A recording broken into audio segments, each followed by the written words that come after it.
Ed Chamberlain and Francesca Cumani present live coverage from the third day of the Ebor Festival in STV Racing, live from York in half an hour.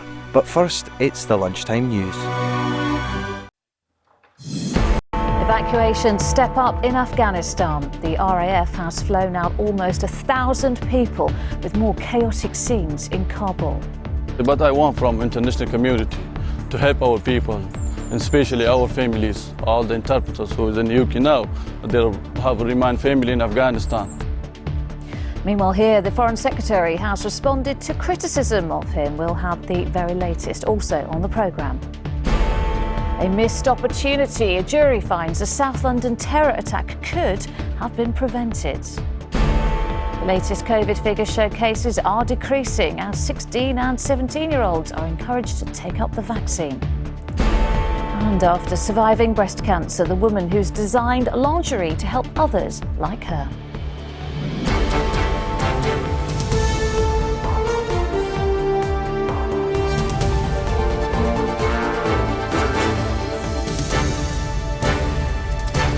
This is the ITV Lunchtime News with Lucrezia Millarini.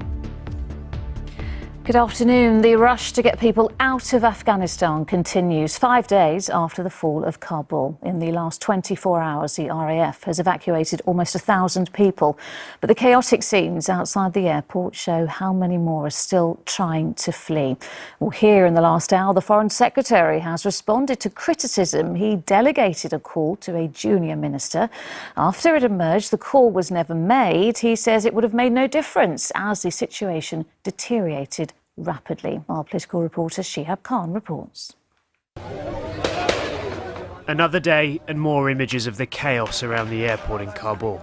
Many of these people won't get to leave Afghanistan, but they wait in the hope of boarding a flight, as for them it's the only viable route to freedom. Some are desperate. This clip posted online appears to show a baby being passed over the fence at the airport. Khan, a former interpreter for the British Army, was evacuated from Afghanistan and is now in the United Kingdom. He is terrified for his mother and the family he has left behind.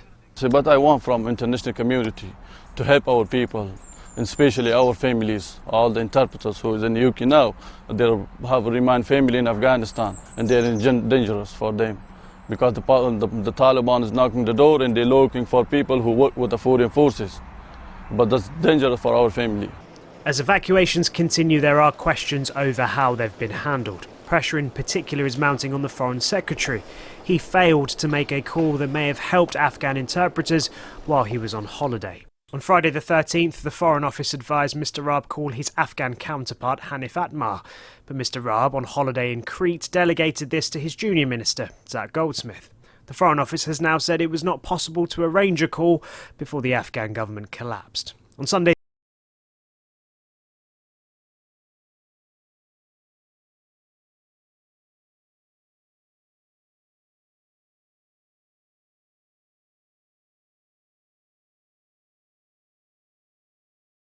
the 15th, Kabul fell to the Taliban, and it wasn't until the day after that Mr Raab landed at Gatwick Airport, returning from his holiday. That phone call would not have made a difference to two things. Neither would it have made a difference to the trajectory of the speed of collapse of the Afghan government, nor, importantly, in connection to your question about the lives of interpreters, would it have made any difference to the speed at which we enacted our long-standing evacuation plan. In the last hour, the Foreign Secretary has spoken for himself. In a statement, he said, "I was prioritising security and capacity at Kabul Airport on the direct advice of the Director and the Director General overseeing the crisis response. In any event, the Afghan Foreign Minister agreed to take the call, but was unable to because of the rapidly deteriorating situation." But nonetheless, the calls for Mr Raab to go are mounting. The Foreign Secretary couldn't even be bothered to make a call. And I think that's unforgivable. And I think what's emerged over the last 24 hours, in that when it was delegated, it still didn't take place, means that his position is now untenable.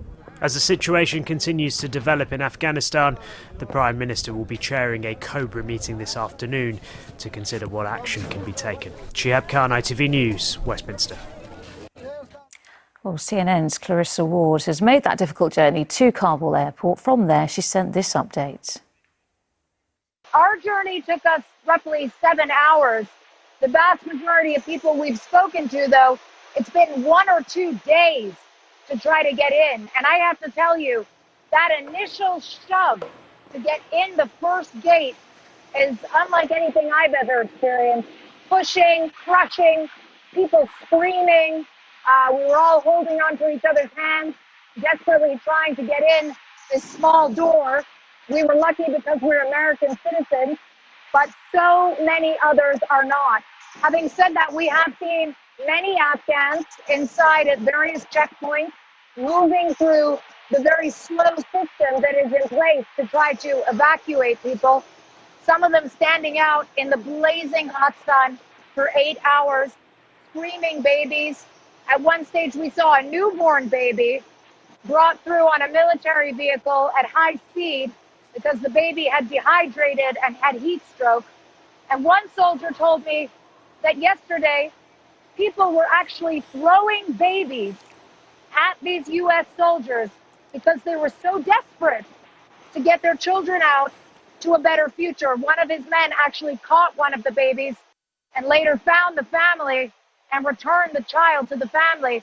But so if that doesn't speak to unimaginable desperation, then I just don't know what does. CNN's Clarissa Ward reporting from Kabul. Well, here charities have been flooded with donations to help families who have been evacuated to the UK. Little Cherubs, based in the Peak District, were asked to provide clothes for 64 families. Since then, they've been overwhelmed by the generosity of people who want to help. Jill Mears from the charity joins me now. Jill, thanks so much for joining us this lunchtime. And just hearing Clarissa speak there of babies being passed over, we see those shocking scenes at Kabul airport, don't we? This looming humanitarian crisis. I know that you put a message out on Facebook, didn't you, asking for donations, particularly for Afghan children who've arrived in the UK recently. What exactly are they most in need of? Literally everything. The children are coming over in the clothes that they're wearing, and that's it. So we went out for a plea for clothing, for bedding, toiletries, and some toys as well for them to play with. And we've been absolutely inundated. We're so overwhelmed with the response that we've got. It's been fabulous.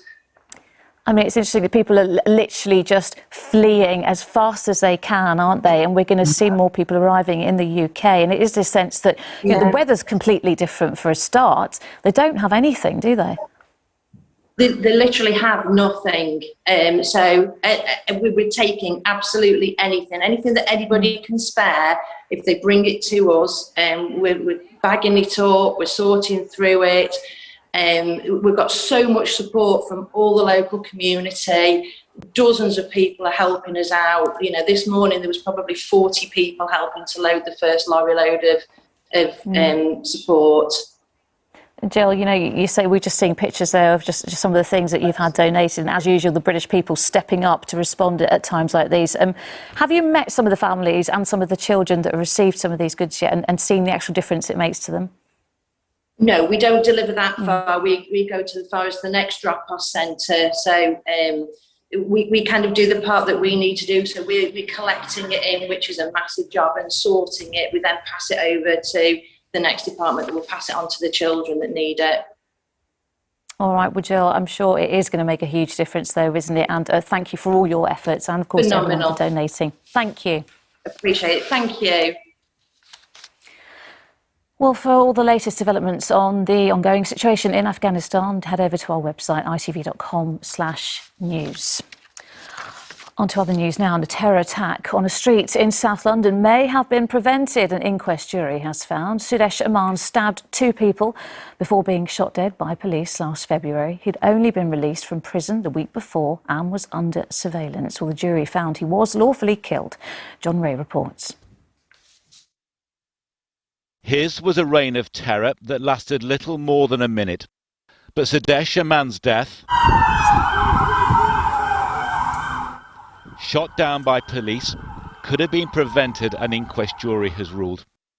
A convicted terrorist, he should never have been free to plot mass murder among Sunday lunchtime shoppers. On the day he planned carnage, a man seemed to smile as he left his home at a bail hostel. He was already under armed surveillance. Police were just a few metres away as he came sprinting from a shop with a stolen knife, stabbing 2 passers-by and spreading terror as officers ran in desperate pursuit. Before he turned, knife in hand, to confront the firearms team who shot him dead in self-defence. A lawful killing, the jury was ordered to conclude. He died here, alone on this South London street. A predictable end to a familiar British story. He was a troubled young man enthralled to a hate-filled ideology. He had rung alarm bells for years. A man had served part of a 40-month sentence for terrorist offences. He'd sworn allegiance to ISIS, spoken of unfinished business with non-believers, and even expressed a desire to murder the Queen. Even so, under rules in place at the time, less than 2 weeks before the attack, he was released, despite police appeals to extend his term. He was then seen buying materials that could be used to make a suicide bomb. The inquest jury decided this should have been the moment the probation service recalled him to jail. But they cleared the police of blame for failing to stop and search a man in the minutes before the attack. Police had real concerns about this attacker, both in relation to his extremist mindset and also what he may do on his release from prison. It is for this reason that we employed and he was monitored by a very professional and a highly skilled team. It's for this reason that they were in the right place at the right time to intervene and stop this becoming a murderous attack. The bomb he wore was a crude fake. Soft drink bottles, silver foil and tape. Though emergency services held back for fear it was a viable device. This ain't real. And the killing spree a man craved was no fantasy. It is good fortune that his 2 victims survived their injuries, and only small comfort he might easily have inflicted much greater agony. John Ray, ITV News, Stratton. Still to come, life after cancer, the woman who designed lingerie after her own treatment. And he's back. Ed Sheeran releases a new album after love, loss and becoming a dad. But first, in the last hour, the latest COVID-19 infection figures have been released. And they show cases have continued to decrease. Our science editor, Tom Clark, is here. Tom, on the face of it, this sounds good, looks positive. Absolutely, you cannot argue with COVID numbers going down. We've got to say that first and foremost. Yeah. But what's important to bear in mind at the moment, yes, cases are starting to come down, and they did drop a lot, obviously, when schools broke up back in July. But they're not coming down anywhere near fast enough that we'd like to see as we go into the winter. Just to sort of illustrate that, I was looking back on where numbers were in August of last year. About 1 in 2,200 people were infected. Today it's 1 in 80. It's about 27 times higher infection rate at the moment compared to last year. Those vaccines are the thing doing all that work about keeping people out of hospital and from getting seriously ill and dying. But cases are uncomfortably high still. OK, why is that then? Well, the only clear explanation, I think, it's the Delta variant. It's much more transmissible. The vaccines we have are doing a brilliant job at keeping people, like I said, from getting sick and going to hospital. But what's becoming more clear now is they're not fantastic. They definitely help. You're much less likely to get infected if you're vaccinated, but you can still get infected if you're vaccinated. And what we learned from a study published yesterday, you're just as likely to be infectious if you are infected and have been vaccinated. So the virus can still spread, albeit at a lower rate. And we need to work on those numbers as winter comes, because remember, schools are going back in just a couple of weeks' time. Yeah, OK. Tom, for now, thank you. Some other news, and the young Afghan refugee who fell from a hotel window in Sheffield has been named. Mohammed Munib Majidi was just 5 years old. He was staying at the Sheffield Metropolitan Hotel on Blanc Street. It's believed he arrived in the UK over the weekend after his family escaped the Taliban. And in Scotland, the SNP and Greens have agreed a new power-sharing partnership at Holyrood. It takes the Greens into government for the first time anywhere in the UK. Next is Lunchtime. After having a mastectomy during treatment for breast cancer, my next guest found she couldn't find underwear that fitted her. Well, determined to help other women in a similar situation to feel happier in themselves, Heather Glover set up a lingerie company specifically for women like her. And I'm very pleased to say Heather is in Cheshire, I believe, joins us now. Heather, thanks so much for joining us this lunchtime. Just tell us a little bit more about, your particular experience and what motivated you to start up this company, I suppose. Well, thanks for inviting me. Basically, I was diagnosed with breast cancer for the first time in 2017. I had my treatment, which finished 2018, and then got back to some kind of normal. New Year's Eve 2018, I was unfortunately diagnosed with a second breast cancer illness. So throughout 2019, I had treatment for that, and I also joined the Booby campaign, which was a campaign run by the charity Prevent Breast Cancer and one of their patrons, Margot Cornish. And throughout many months of 2019, we went round the Greater Manchester in a big pink double-decker bus, trying to raise awareness of breast cancer, breast health. I met many other women who had frustrations at the lack of underwear for women that had had a double mastectomy, but didn't have reconstruction and weren't wearing prosthetics. At the beginning of 2020, I then had a preventative mastectomy on my healthy side, and then I realised those frustrations. So I turned to my friend, who's now my business partner, Kate Marie. She's actually a trained pilot, but she's an incredibly talented seamstress, and she's had a passion for sewing all of her life, and that's her downtime. So she was naturally the person I turned to see if she could make the flat bra, which has become known as the Scarlet. Yes.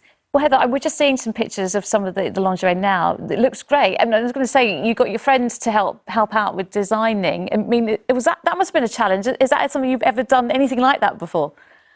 Never. I mean, I've absolutely got no idea about, seamstressing. I did used to use glue instead of a needle and thread.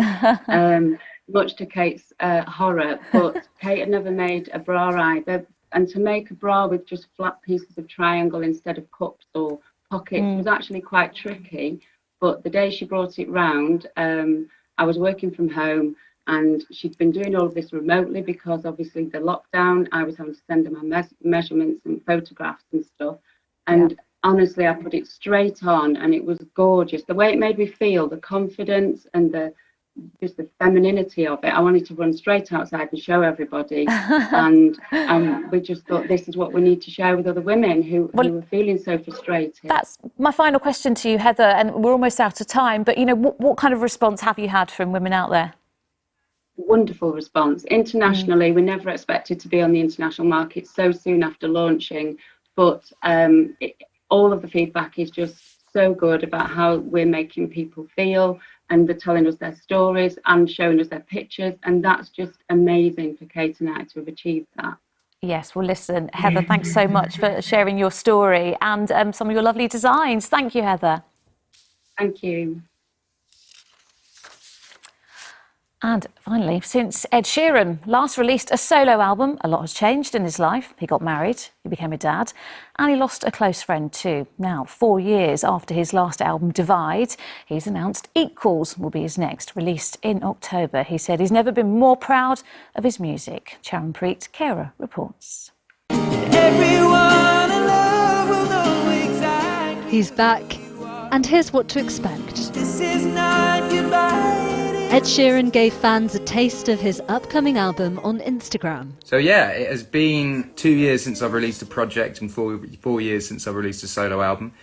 Actually more than that, 4.5 years, God. But I am putting out my 4th studio solo album on October the 29th. In that time, he's cemented his stardom, adding another Brit Award to his collection and winning the title Artist of the Decade. But this new album locks onto experiences closer to home. The symbolism behind the album is sort of new life. I've been through over the last sort of 4 years. It's different experiences in life, including, getting married, having a kid, losing a friend. That loss is at the heart of Visiting Hours, released alongside the announcement and first played at the funeral of a close friend. I wish that heaven had visiting hours. He performed it on the live stream alongside this. I wanna kiss your eyes, I wanna drink that smile. A taste of what could be the first song of the album in his signature style. And another fans already know and love, Bad Habits, which has spent the past 7 weeks at #1. Fans will have to wait until October for this coming-of-age album, 10 years after Ed first shot to fame. But it promises to be his most personal yet. Tananpreet Khera, ITV News. October. That is it this lunchtime. I'll be here with the evening news at 6:30. The news for you follows the national weather. But for now, from everyone here on the Lunchtime team, bye-bye.